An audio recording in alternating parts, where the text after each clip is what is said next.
positivi in 24 ore, il dato migliore degli ultimi mesi in Veneto sul Covid. Di contro stanno arrivando meno vaccini del previsto, altrimenti per Zaia già ad agosto si raggiungerebbe l'immunità di gregge. Sangue sulle strade, un motociclista è morto a poche centinaia di metri dalla sua abitazione a Rosà. Era in sella alla moto su cui 7 anni fa il fratello perse la vita in un incidente a Padova. Drammatica scoperta, stamani al Lido di Venezia il corpo senza vita di un anziano è stato recuperato in mare nella zona dell'hotel Excelsior, aveva avuto un malore ai murazzi. Eseguita dalla Guardia di Finanza di Venezia la confisca di beni per 1,5 milioni di euro nei confronti di un imprenditore del settore dei rifiuti, un settantenne della provincia di Venezia.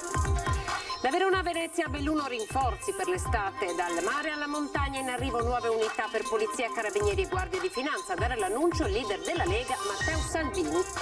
Nella nostra lunga diretta emozioni e immagini dello storico viaggio di ritorno a Venezia della reliquia dell'urna di Sant'Antonio lungo lo stesso percorso via acqua che fece 700 anni fa. Fra memoria e voglia di guardare avanti, i fatti tornano in Val Magnaboschi. Sull'altopiano di Asiago fu teatro di sanguinosi combattimenti nel 1916.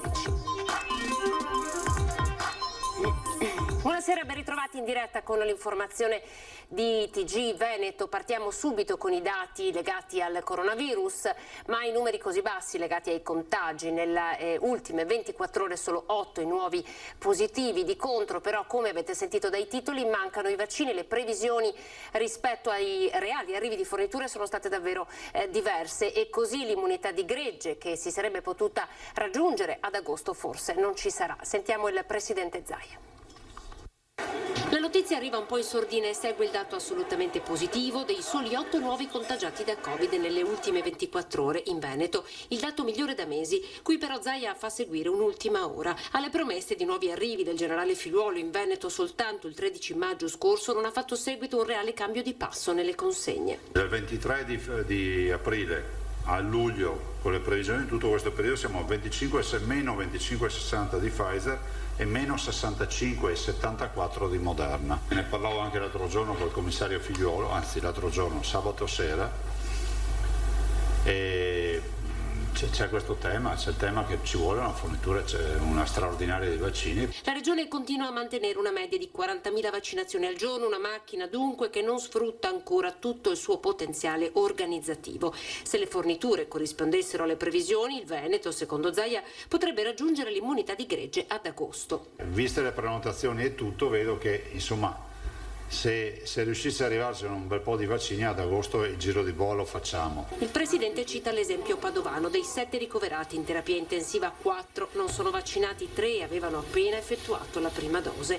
Salgono le percentuali degli immunizzati, tra vaccinati e prenotati la fascia 60-69 sale all'82,4%, mentre quella dei 40-49 è già al 60,5%. Domani il piano di sanità pubblica, già approvato dal CTS, andrà in giunta. Prevede screening a campione sulla popolazione. Non solo di fare tamponi di screening, che quelli di base ci servono, ma addirittura di pensare a target più importanti, rincorrendo ovviamente fasce di popolazione che sono fuori, avulse da questo sistema, no? Quindi c'è i luoghi di aggregazione, i centri estivi, eccetera. L'ultimo passaggio è per il mondo delle discoteche, ad oggi ancora fermo e sul quale il CTS dovrebbe esprimersi proprio oggi. Il presidente Zaia giovedì all'incontro con Mattarella fa sapere che si schiererà a fianco della categoria. Oggi sono letteralmente dimenticati e vediamo poi cosa accade in giro per le piazze. Cioè, le immagini che arrivano dalle piazze ci dicono che in discoteca sono più sicuri. Punto. E l'appello mio che faccio al governo che metta mano subito a queste aperture.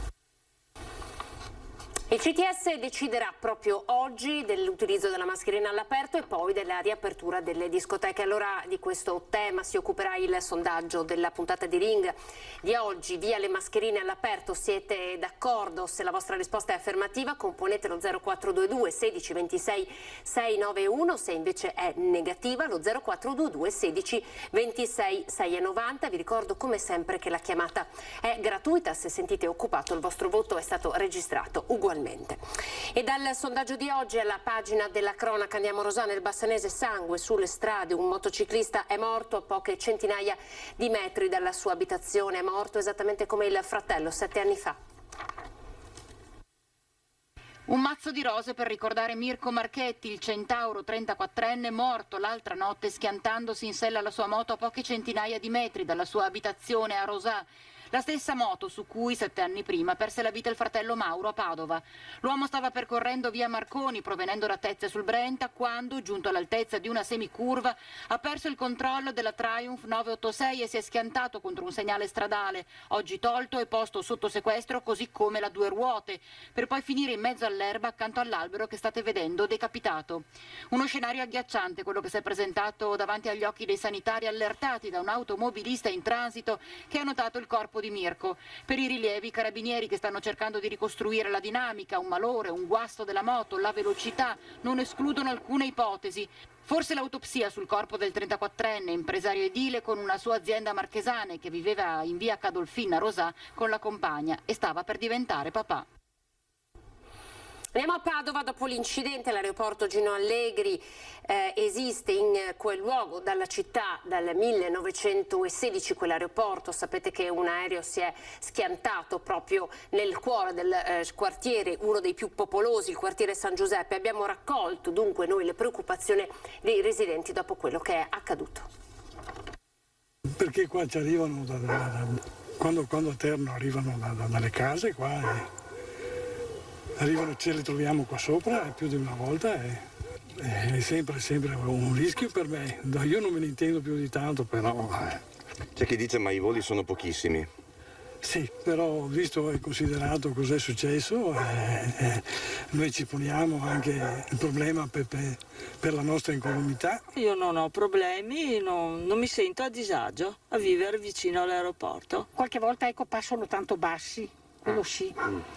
Basta, dopo non è che mi dà fastidio. Ci deve essere l'uso del 118, però vari aerei no, che non vengono qua, insomma. Quando passa l'elicottero, non so, quella specie di trema tutto, vetri e passa molto basso, insomma. L'aeroporto non si può stare in città dove ci sono gente, le case, deve essere un po' come fuori, dove c'è come foreste, non ci sono le case vicino.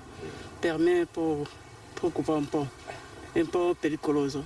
Al momento l'amministrazione comunale di Padova attende gli esiti delle 2 inchieste sull'incidente di sabato prima di prendere una eventuale decisione sul futuro dell'area dell'aeroporto.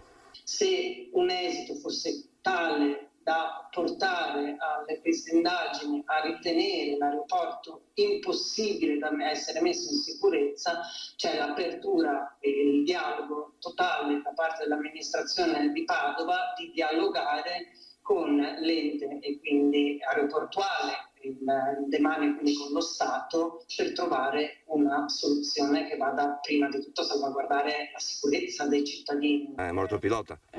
Mi dà pietà, però ha lasciato una famiglia, è una cosa molto pietà. Andiamo a Venezia, una drammatica scoperta questa mattina a Lido. Il corpo senza vita di un anziano è stato recuperato in mare nella zona immediatamente prospiciente all'hotel Excelsior. Stava raccogliendo dei molluschi sui murazzi del Lido di Venezia. Doveva essere una giornata tranquilla come molte altre, quando un 70enne del posto, Achille Vianello, secondo i primi accertamenti, è caduto in acqua con tutta probabilità a causa di un malore. Il suo corpo è stato trascinato dalla corrente e verso le 10:30, infatti, alcuni passanti l'hanno visto galleggiare nel tratto di mare davanti all'hotel Excelsior. Immediato l'allarme che ha portato poco dopo sul posto le forze dell'ordine e i vigili del fuoco, che hanno recuperato il corpo dell'uomo insieme agli operatori sanitari del SUEM. Ogni tentativo di rianimarlo è stato vano, per l'anziano ormai era troppo tardi. Ora si sta cercando di ricostruire che cosa possa essere accaduto ad Achille Vianello in quelle ore. Dopo anni di traffico nel settore dei rifiuti, le Fiamme Gialle veneziane hanno confiscato 8 immobili ad un imprenditore del territorio. Dopo il caso dell'imprenditore vicentino la scorsa settimana, la Guardia di Finanza di Venezia ha eseguito una confisca di beni nei confronti di un imprenditore nel settore dei rifiuti, di 70 anni, residente in provincia di Venezia al confine con il Padovano. Ha commesso dei gravi reati nel tempo, per circa un ventennio, sempre nel settore dei rifiuti, che l'hanno fatto qualificare come soggetto socialmente pericoloso, a cui è stata applicata anche in questo caso la normativa antimafia e pertanto sono stati confiscati gli immobili per i quali non c'erano copertura mediante redditi illeciti. Parliamo in totale di 8 immobili per un valore complessivo di 1,5 milioni di euro, che anzi dovevano essere 3 milioni di euro, ma 3 capannoni non sono stati confiscati perché nel frattempo erano stati pignorati dalle banche. Il provvedimento riguarda 8 immobili già oggetto di un sequestro preventivo, ora definitivo, eseguito lo scorso novembre dai militari del GICO del Nucleo di Polizia Economico-Finanziaria di Venezia, sotto la direzione della Procura Distrettuale Antimafia. Il settantenne non era nuovo a questi reati. Trasporti illegali, stoccaggio illegale, aveva un'attività economica nel settore dei rifiuti, ma gestendo questa attività economica ha commesso una serie reiterata di reati nel tempo, per il quale ha avuto anche delle misure cautelari personali e ha avuto anche delle condanne in ambito penale. Indagini complesse quelle delle Fiamme Gialle, che hanno richiesto l'analisi di numerosi passaggi proprietari del patrimonio dell'uomo e il loro conferimento in un fondo patrimoniale, il tutto per schermare la disponibilità dei beni. Questo ha fatto sì che transitasse appunto nella schiera dei soggetti socialmente pericolosi per i quali è applicabile normativa antimafia. Furti in abitazione e automobile, andiamo nel Trevigiano con arresti della compagnia dei Carabinieri. I carabinieri della compagnia di Conegliano, al termine di una complessa indagine coordinata dalla Procura di Treviso, hanno dato esecuzione a 3 arresti, 2 in carcere e 1 ai domiciliari, a carico di Massimo Viviani di 42 anni, Francesco Udorovic di 48 anni e Omar Terribile di 27 anni.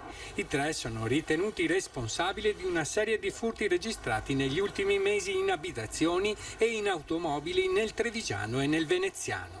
Le indagini nascono a seguito di un furto avvenuto qui nel comune di Chiarano, un furto abbastanza consistente dove sono stati asportati monili in oro per un grosso controvalore. I furti venivano messi a segno la mattina in abitazioni isolate con facili vie di fuga, stessa modalità per le auto. Venivano prese di mira quelle parcheggiate in strade laterali senza traffico o in cortili incustoditi.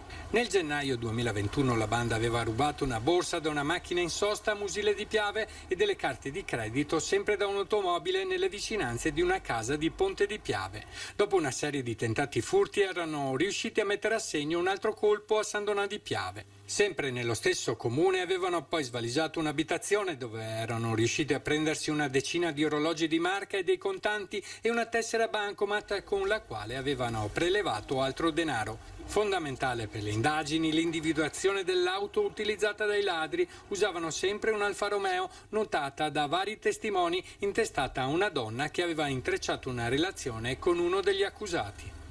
Sono state fondamentali le indagini dettagliate svolte dai carabinieri di Conegliano ed altrettanto decisive le segnalazioni dei cittadini, per cui grazie alla collaborazione tra carabinieri e cittadinanza si è potuti giungere ai provvedimenti cautelari nei riguardi degli indagati.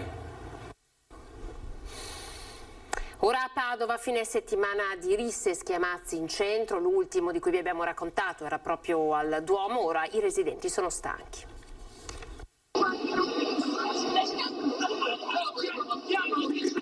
I carabinieri sono già sulle tracce del branco che nella notte tra venerdì e sabato ha picchiato selvaggiamente 2 giovani di 26 e 22 anni in Piazza dei Signori. Piazza dei Signori, dunque, torna al luogo della violenza alle 3 di notte quando i 2 stavano bevendo una birra seduti sui gradini della Gran Guardia. Il video dell'aggressione è già nelle mani degli uomini dell'Arma, che avrebbero già identificato alcuni degli aggressori, già noti alle forze dell'ordine.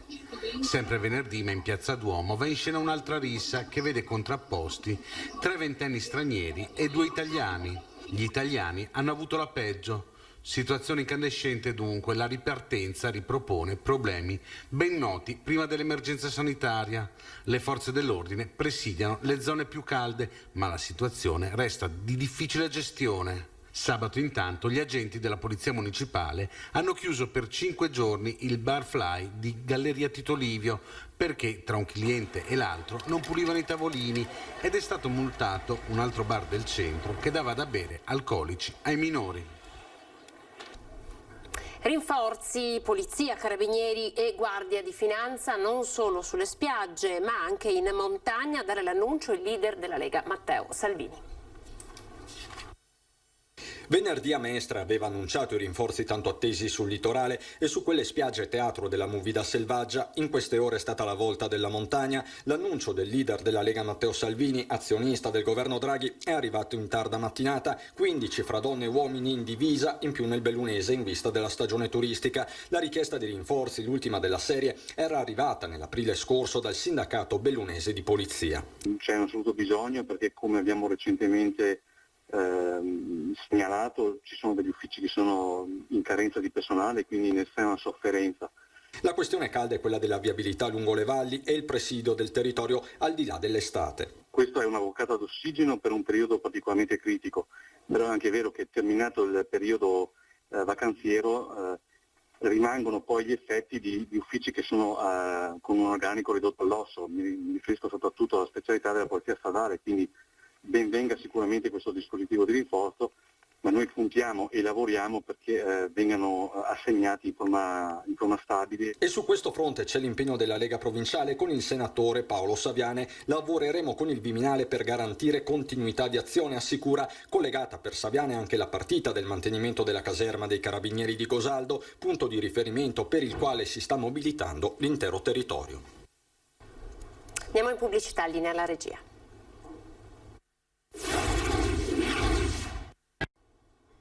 Ben ritrovati, ripartiamo da Sant'Antonio con il percorso della reliquia del Santo che di fatto ieri è tornata a casa alla Basilica della Salute e la lunga ed emozionante diretta di Rete Veneta di ieri.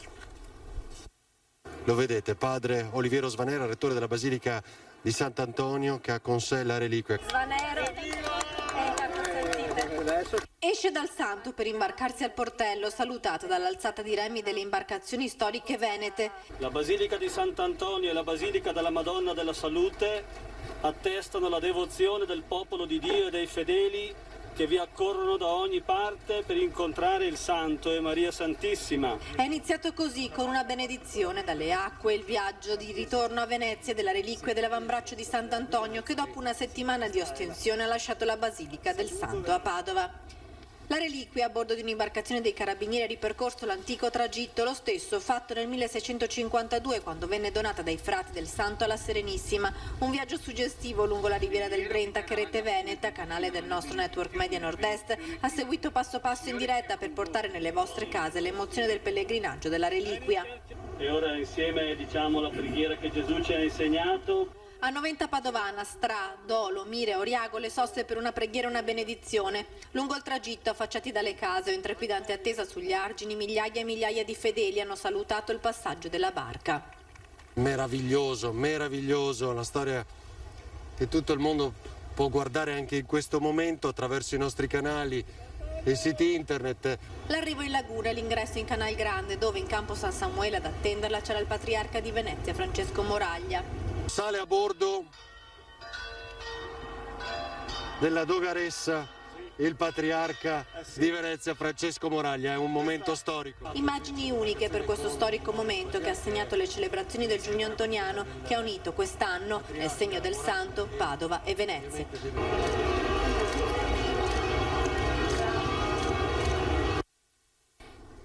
E restiamo a Venezia perché tra un anno potrebbero ritornare i tornelli. La sperimentazione è stata approvata in Consiglio Comunale.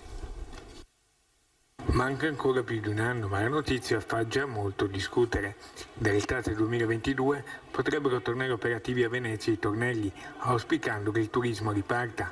presidi per essere in grado di regolare e se necessario anche bloccare i flussi turistici in arrivo nel centro storico di Venezia. Il posizionamento dei tornelli in determinate zone della città consentirebbe la loro entrata in funzione se necessario in determinati frangenti di punta. Una novità, anche se c'è già stata in verità una prima sperimentazione nel 2018 che oggi, come allora, fa molto discutere e divide la città tra favorevoli e contrari. La misura va inquadrata però nella conferma dell'entrata in vigore del contributo di accesso per i turisti che visitano in giornata la città senza pernottare, che però è confermato dal prossimo anno. Il confronto sull'inserimento dei tornelli nei punti strategici della città era ovviamente stato superato momentaneamente dall'emergenza Covid, che di fatto da più di un anno ha bloccato, senza bisogno di tornelli, gli ingressi turistici in città. Ma ora se ne riparla in vista della ripartenza, una questione delicata gestita in prima persona dal sindaco Brugnaro. Ma non appena tornerà la normalità, la giunta comunale ha confermato di voler riprendere in mano la loro sperimentazione. Per questo Cafarsetti sta sondando con una manifestazione di interesse i fornitori di tornelli. Ne discutono anche le categorie economiche, ma il dibattito è ora più che mai aperto. I fanti tornano in Val Magnaboschi, teatro di sanguinosi combattimenti, tra voglia di memoria, bisogno di memoria e voglia di guardare avanti. Sono passati 105 anni da quando la Val Magnaboschi e i rilievi circostanti diventarono la scogliera su cui si infransero i sogni di rivalsa dell'impero austro-ungarico, che nel maggio del 1916 diede vita all'offensiva di primavera. I fanti italiani riuscirono a resistere ai tentativi di sfondamento che avrebbero probabilmente cambiato le sorti della Prima Guerra Mondiale.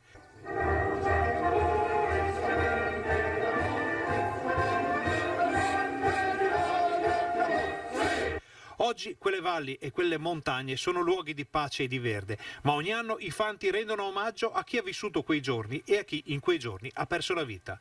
Alla celebrazione di domenica in Val Magnaboschi hanno partecipato quasi 100 sezioni e gruppi di fanti provenienti dal Triveneto e da altre zone del nord Italia, assieme ai rappresentanti di regione e provincia e al sindaco di Roana Elisabetta Magnabosco. Una data importante, a maggior ragione nel centenario del Milite Ignoto, dalla quale ripartire per costruire sulle macerie lasciate dal coronavirus. La chiusura della commemorazione è stata affidata alle toccanti parole del presidente nazionale dei fanti, Gianni Stucchi. C'è un ospite felino che si aggira nel castello di Monselice, siamo nel Padovano. Si tratta di una femmina di ferrea volontari battezzata con il nome di uno dei 3 fantasmi che lo popolano, ovvero Avalda. Il pelo grigio ma un po' arruffato, lo sguardo maestoso che fa il verso a quello del leone marciano su una cordonata del castello. Ecco a voi Avalda, 21 anni, la gatta del castello di Monselice. Gode di ottima salute questo splendido e bizzoso animale che da anni ha eletto le possenti mura del mastio Federiciano sul Colle della Rocca come umile dimora. Avalda perché? Proprio per il suo pelo grigio che ricorda il colore delle possenti mura del castello, tanto che di notte Avalda non si vede, diventa fantasma e di uno dei 3 fantasmi che popolano il borgo arroccato sulla rocca porta il nome. I fantasmi sono Jacopino, antico signore di Monselice, Giuditta, amante di Jacopino, e Avalda, che in vita fu amante del terribile tiranno Ezzelino che fece uccidere la donna quando si stancò di lei. Non teme tiranni la gatta Avalda, che si aggira signorile, compagnia per i molti umani che passano di qui, turisti compresi. Allora questa sera torna a Ring, come sempre 21:15, ospiti Giannino Venerandi, vicepresidente Silb Veneto, locali da ballo, Alessandro Luigi Bisato, segretario del Partito Democratico Veneto e sindaco di Noventa Padovana, Marco Dalla Pietra, Fratelli d'Italia, sindaco di Spresiano, Alex Bazzaro, deputato Lega Nord. Ferdinando Avarino intervisterà Carlo Cottarelli, economista e già direttore del Fondo Monetario Internazionale. Dunque davvero non perdete questa puntata. Grazie per essere stati in nostra compagnia, vi lascio alle previsioni del tempo. Arrivederci.